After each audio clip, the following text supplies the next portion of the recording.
السلام عليكم، ازيكم يا حبايب قلب؟ عاملين ايه؟ يا رب تكونوا بخير. اللهم صل وسلم وبارك على سيدنا محمد. جايلكم النهارده في فيديو جديد. هنعمل مع بعض بقى روتين كده تحضير الغدا. هنغسل البتنجان. تمام. شلت العنقود بتاعته. معايا فلفل حراق، معايا بطاطس. هنعمل مع بعض اكله حلوه قوي. تمام. معايا نص فرخه دعكتها ببصل وفلفل اسود وملح وتوابل فراخ. تمام. ومعايا الثوم، ومعايا الليمون طبعا عشان هنعمل مخلل البتنجان هنقليه في الزيت. تمام. فلفل كمان حراق، وهنحط شرايح البطاطس عفوا مع الخلطه الجميله بتاعتنا دي عشان هنعملها في ايه. تمام يا جماعه. انا بشرت طماطمايه تمام على البطاطس والفلفل والبصل. تمام. والتوابل بتاعتنا اللي هي فلفل اسود، بابريكا، ملح، بهارات فراخ، وشويه زيت. عايزه تعمليها بحته زيت زي ما انت عايزه. هنحطها في الكيس الحراري دوت. يا جماعه انا جبت الكيس الحراري هبطنه بالدقيق عشان ما يلزقش مني الفراخ بالبطاطس. تمام. انت عندك كذا حجم من الكيس الحراري ده عند اي واحد بيبيع اكياس باسكت، اكياس تلاجة، الكلام دوت كله. تمام. تمام. وهنلفه في هنا بتاع اللي هي بتلف بيها، بس انا مش هلفه بقى بيها، انا هلفه بالطريقه العاديه. وجبت صينيه هحطه فيها واحط تحتيها ميه. تمام. رجعت لحضراتكم تاني دلوقتي. بقى انا هفتح كده الكيس. تمام كده. افتحه بالسكينه كده، وهنحط الميه. طبعا البخار بتاع الميه ده هو اللي بيسوي الاكله بتاعتنا. تمام. وهرجع لحضراتكم تاني نشوف الروتين بتاعنا هنعمل ايه بقى. اوردر كده قلت اوريهولكم. تمام. سجاده كده افتحها وارجع لكم.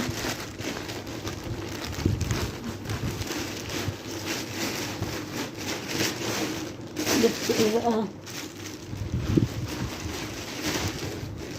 جبت سجاده حلوه للطرقه عندي.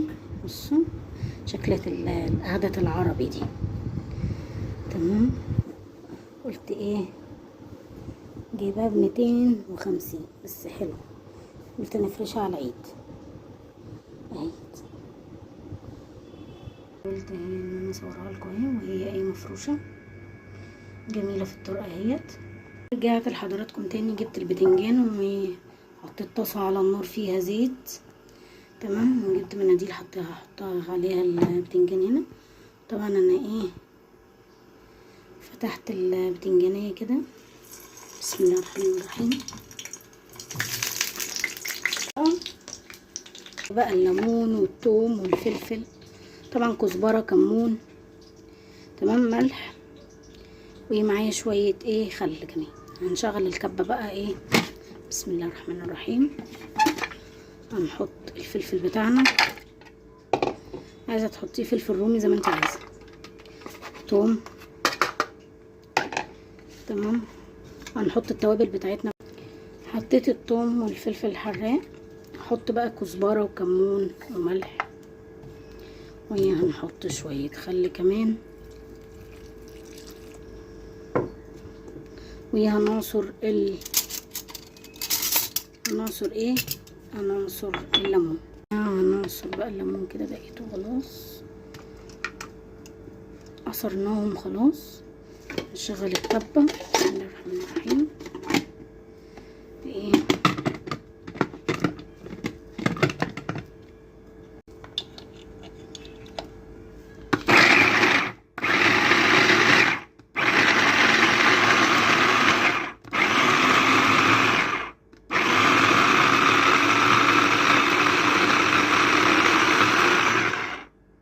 هحطها في الطاسه الصغننه ديت عشان احشي بيها البتنجان بتاعي. تمام. وده البتنجان بتاعي اللي بحمره. اكمل الكميه وارجع لكم ونتبله سوا. رجعت لحضراتكم تاني. انا هحط البتنجان بتاعنا هنا، والبتنجان اهو اتقلى. احط بقى شويه زيت كده على الوش التتبيله.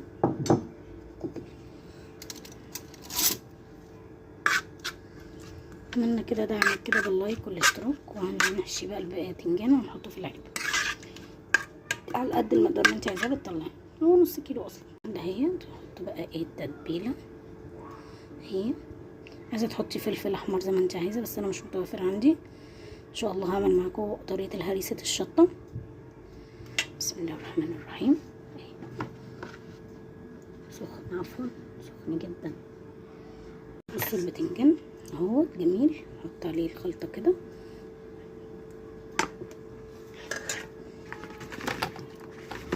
ونسيبه كده يبرد، وبعد كده هنغطيه. تطلعي منه اللي انت عايزاه. طلعت البطاطس بالفراخ من الكيس الحراري اهو، تقطعي بالسكينه على طول. بسم الله الرحمن الرحيم. بصوا جميله ازاي.